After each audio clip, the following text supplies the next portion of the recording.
നാരായണീയം 36 ദശകം 6-ാമത്തെ ശ്ലോകം വായിച്ചു.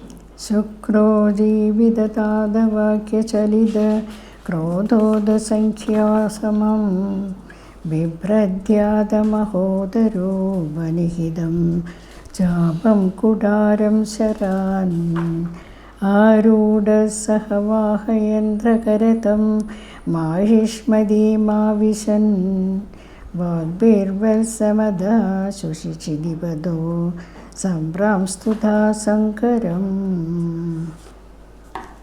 അവിടെ ജമദഗ്നി മഹർഷി മരിച്ച് കിടക്കുകയാണല്ലോ. അപ്പോൾ വീണ്ടും പുനരുജ്ജീവിപ്പിക്കാനുള്ള ശ്രമമായി ശുക്രാചാര്യർ ജമദഗ്നി മഹർഷിയെ ജീവിപ്പിച്ചു എന്നാണ് പറയുന്നത്. ഉടനെ മഹർഷി തൻ്റെ മകനോട്, അതായത് പരശുരാമനോട് കാർത്തവീരാർജുനൻ്റെ അതിക്രമങ്ങളെപ്പറ്റി ധരിപ്പിച്ചു. അത് കേട്ട് കോപം കൊണ്ട് വിറക്കുന്നവനായ പരശുരാമൻ തൻ്റെ സുഹൃത്തായ അകൃതവ്രണ മുനിയോടുകൂടി ധ്യാനിച്ചപ്പോൾ മഹോദരൻ എന്ന ശിവപാർഷദൻ വില്ലും വെൺമുഴവും ശരങ്ങളുമായി പ്രത്യക്ഷപ്പെട്ടു.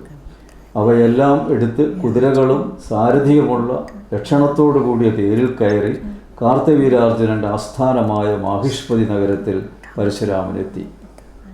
അദ്ദേഹത്തോട് കാമധേനുവിനെ വിട്ടു നൽകുവാൻ പരശുരാമൻ പലതവണ അഭ്യർത്ഥിച്ചു. പക്ഷേ ഫലം കണ്ടില്ല. പരശുരാമൻ കാർത്തവീരാർജുനുമായി യുദ്ധത്തിലേർപ്പെട്ടു. അതിശക്തമായ യുദ്ധം ഇവിടെ നടന്നു എന്നാണ് പറയുന്നത്. ശ്ലോകം 7.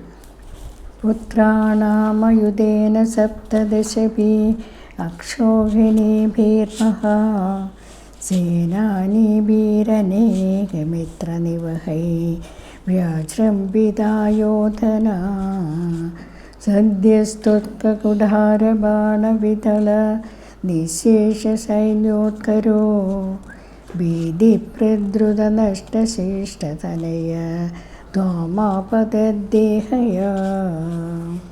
ഏറ്റവും വലിയൊരു യുദ്ധമാണ് അവിടെ നടന്നു എന്നാണ് പറയുന്നത്. മഹായുദ്ധം മാഹിഷ്മതിയിൽ നടന്നു. കാർത്തവീരാർജുനൻ്റെ നേതൃത്വത്തിൽ അദ്ദേഹത്തിൻ്റെ 10,000 പുത്രന്മാരും 17 അക്ഷൗഹിണി സൈന്യങ്ങളും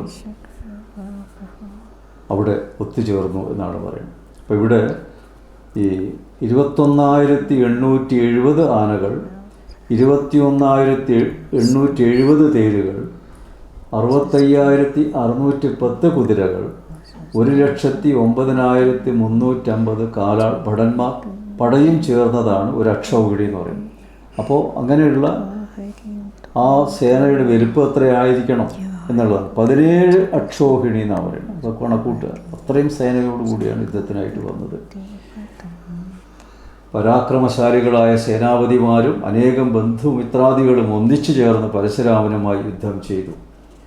വളരെ വേഗത്തിൽ തന്നെ വെൺമഴു, അസ്ത്രങ്ങൾ എന്നിവയെ കൊണ്ട് ശത്രു സൈന്യങ്ങളെ പരശുരാമൻ നശിപ്പിച്ചു. കാർത്തിവീരാർജുനൻ്റെ അവശേഷിച്ച പുത്രന്മാർ പേടിച്ച് ഓടിപ്പോയി.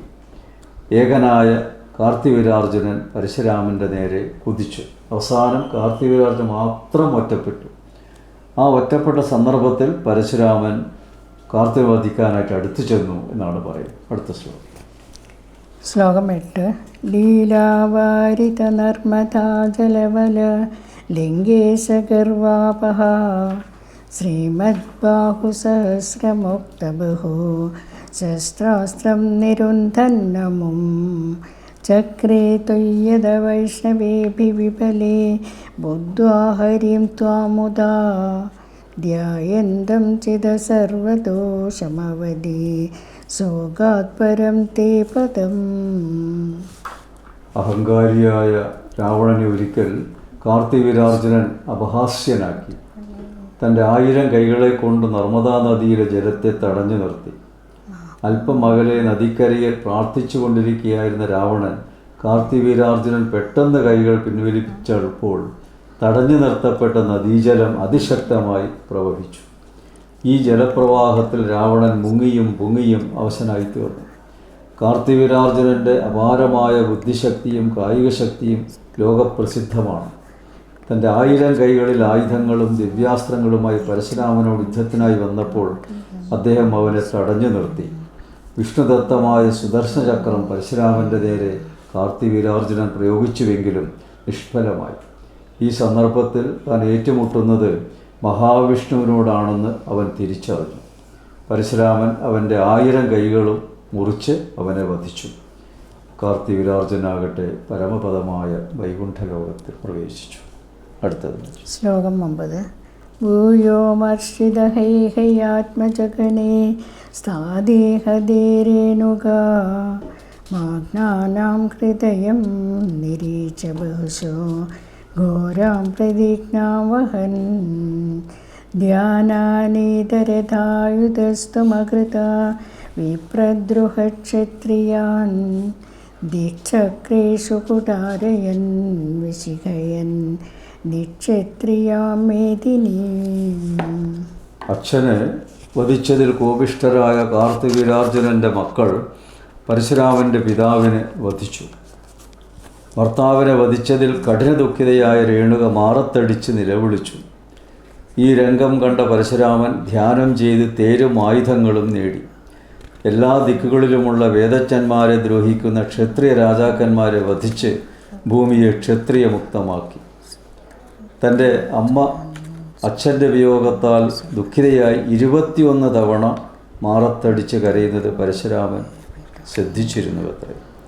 അതുകൊണ്ടാണ് ക്ഷത്രിയന്മാരെ നശിപ്പിക്കുമെന്ന് 21 തവണ അദ്ദേഹം പ്രതിജ്ഞ ചെയ്തത്. എന്താണ് 21 വട്ടം പരശുരാമൻ ക്ഷത്രിയന്മാരെ വധിച്ചു എന്നുള്ളത്? അതിൻ്റെ കാരണം എന്താണ് എന്നുള്ളതും കൂടി ഭട്ടതിരിപ്പാടിലൂടെ പറയുകയാണ്. തൻ്റെ അമ്മ തൻ്റെ ഭർത്താവ് മരിച്ചപ്പോൾ 21 തവണ നെഞ്ചത്തടിച്ച് കരഞ്ഞു എന്നവൾ അത് എണ്ണിക്കൊണ്ടിരുന്നു പരശുരാമൻ എന്നതും കൂടി ഇതിൽ നമുക്ക് മനസ്സിലാക്കേണ്ടത്. അടുത്ത ശ്ലോകം 10. താദോ ജീവനകൃനിപാലകുലം ത്രിസപ്തകൃത്വോ ജയൻ സന്ദർഭ്യാദസമന്തപഞ്ചകമഃ രത്നഹൗഘേപിതൂൻ യജ്ഞേക്ഷാമഭികാശ്യപാദിഷു ദിശൻ സാൽവേന യുധ്യൻ പുനഃ കൃഷ്ണോ മം നിഹനേഷ്യതീതി ശമിതോ യുദ്ധാത് കുമാരേർഭവാൻ. പരശുരാമൻ പിന്നീട് തൻ്റെ സിദ്ധി കൊണ്ട് അച്ഛനെ പുനരുജ്ജീവിപ്പിച്ചു. ദുഷ്ടന്മാരായ രാജാക്കന്മാരെയും വംശത്തെയും 21 തവണ യുദ്ധം ചെയ്ത് അദ്ദേഹം ഉന്മൂലനം ചെയ്തു. വധിച്ച രാജാക്കന്മാരുടെ രാജ്യവും സമ്പത്തും യാഗത്തിലെ ഹൃത്യുക്കളായ കശ്യപാദികൾക്ക് ദാനം ചെയ്തു. സാൽവൻ എന്ന പ്രബലനായ രാജാവുമായി യുദ്ധം ചെയ്തുവെങ്കിലും സനൽകുമാരാദി മഹർഷികൾ സാൽവനെ ശ്രീകൃഷ്ണൻ വധിക്കുമെന്ന് പറഞ്ഞപ്പോൾ വധശ്രമത്തിൽ നിന്ന് പരശുരാമൻ പിൻവാങ്ങി. സാൽവൻ ക്ഷത്രിയ രാജാവായിരുന്നു. സൗഭപുരത്തിൻ്റെ അധിപതിയുമായിരുന്നു. കാശിരാജാവിൻ്റെ മകളായ അംബയുടെ കാമുകനുമായിരുന്നു. ഭീഷ്മർ സ്വയംവര സന്ദർഭത്തിൽ സത്യവതിയുടെ മകനായ വിചിത്രവീരനു വേണ്ടി കാശിരാജാവിൻ്റെ പുത്രിമാരായ അംബാലിക എന്നിവരെ സ്വീകരിച്ചു. അംബയുടെ അഭ്യർത്ഥന മാനിച്ച് ഭീഷ്മർ അവളെ സാൽവൻ്റെ സവിധത്തിലേക്ക് അയച്ചു. എന്നാൽ പരപുരുഷനുമായി ബന്ധപ്പെട്ടതിനാൽ സാൽവൻ അംബയെ സ്വീകരിച്ചില്ല. ഈ സംഭവം മഹാഭാരതത്തിൽ പ്രതിപാദിച്ചിട്ടുണ്ട്. സാൽവനെ പിന്നീട് ശ്രീകൃഷ്ണനാണ് വധിച്ചത്. ഭാഗവത്തിൽ പറയുന്നുണ്ട്. എന്തുകൊണ്ട് ആ സമയത്ത് പരശുരാമൻ വധിച്ചില്ല സാൽവനെ? മഹാവിഷ്ണു പിന്നീട് ശ്രീകൃഷ്ണാവതാരം സ്വീകരിച്ചിട്ടാണ് വധിക്കേണ്ടത് എന്ന ഒരു കാരണത്താലാണ് അത് പിന്നീട് നടന്നത് എന്നാണ് പറയുന്നത്. അടുത്തത് ശ്ലോകം 11.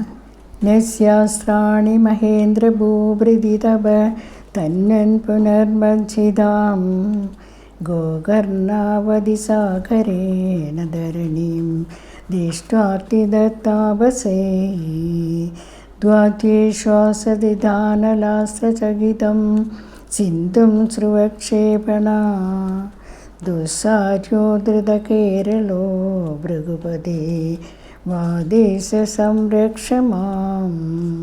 ഈ ദശകത്തിൽ 11 ശ്ലോകങ്ങളുണ്ട്. ഈ അവസാനത്തെ ശ്ലോകത്തിൽ പറയുന്നത് അവതാര ദൗത്യം പൂർത്തിയാക്കിയ പരശുരാമൻ ആയുധങ്ങളെ ഉപേക്ഷിച്ച് തപസ് ചെയ്യുവാനായി മഹേന്ദ്ര പർവ്വതത്തിലേക്ക് പോയി.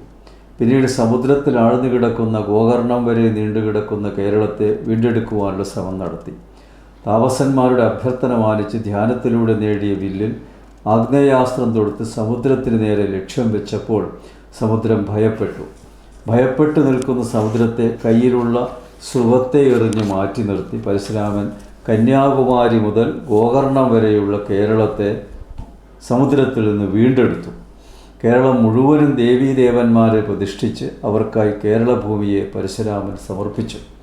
പരശുരാമ കൽപ്പസൂത്ര വിധിയനുസരിച്ച് ക്ഷേത്രാരാധന നടത്തുവാനും അതിനായി പല സ്ഥലങ്ങളിൽ നിന്നും താന്ത്രികാചാര്യന്മാരെയും പൂജാതി കർമ്മങ്ങൾ പരികർമ്മം മുതലായവ ചെയ്യുന്നവരെയും കൊണ്ടുവന്നു. ദേവഭൂമിയായ കേരളത്തെ പരിവർത്തനം ചെയ്തത് പരശുരാമനാണ്. പിതൃകർമ്മങ്ങൾ നടത്തുന്നതിൽ നിഷ്കർഷ പാലിക്കണമെന്ന ഉപദേശം പരശുരാമൻ ജനങ്ങൾക്ക് നൽകി. ക്ഷേത്ര സംസ്കാരത്തിൻ്റെ ഉപജ്ഞാതാവ് പരശുരാമനാണ്. കേരളഭൂമിയെ ഭൃഗുക്ഷേത്രം എന്ന പേരിലാണ്, ഭാർഗവക്ഷേത്രം എന്ന പേരിലാണ് അറിയപ്പെട്ടു വരുന്നത്. പിൽക്കാലത്ത് കേരളത്തിന് ദൈവത്തിൻ്റെ നാട് എന്ന പേരും ശ്രദ്ധിച്ചു. അപ്പോൾ നമ്മൾ കേരളീയരെപ്പോഴും പരശുരാമനെ സ്മരിക്കേണ്ടതാണ്. കാരണം ജലത്തിൽ കിടന്ന നമ്മുടെ കേരളത്തെ അദ്ദേഹമാണ് വീണ്ടെടുത്ത് ഈ ഒരു അവസ്ഥയിൽ മനോഹരമായ ഒരു സ്ഥലത്തെ, അതിന് ഭാർഗവക്ഷേത്രം എന്നാണ് പറയുന്നത്. ഗോകർണം മുതൽ കന്യാകുമാരി വരെ നീണ്ടുകിടക്കും. അപ്പോൾ എപ്പോഴും നമ്മുടെ മനസ്സിൽ മറ്റെല്ലാ ദേവന്മാരെയും ഓർക്കുമ്പോൾ പരശുരാമ മഹർഷിയോട് ഓർക്കണം. കാരണം പരശുരാമ മഹർഷി നൽകിയ ഭൂമിയിലാണ് നമ്മൾ ചവിട്ടി നിൽക്കുന്നത്. അപ്പോൾ അതുകൊണ്ട് തന്നെ അദ്ദേഹം നമ്മുടെ പ്രാതസ്മരണീയനാണ്. മാത്രമല്ല കേരളത്തിലെ ക്ഷേത്ര സംസ്കാരത്തിന് ഒരു പ്രത്യേകമായ ഒരു രൂപം നൽകിയത് പരശുരാമ മഹർഷിയാണ്. പരശുരാമ കൽപ്പസൂത്രമാണ് കേരള ക്ഷേത്ര ആരാധനയുടെ അവലംബിക്കുന്നതായ ഗ്രന്ഥം. അതിലൂടെയാണ് കർക്കശമായ നിർദ്ദേശങ്ങളടങ്ങിയ ആചാരാനുഷ്ഠാനങ്ങളടങ്ങിയ കേരളത്തിലെ ഈ ക്ഷേത്രാരാധന ആരംഭിച്ചത്. ഇപ്പോഴും അത് നിലനിൽക്കുന്നു എന്നുള്ളതും നമുക്ക് സന്തോഷകരമായ കാര്യമാണ്.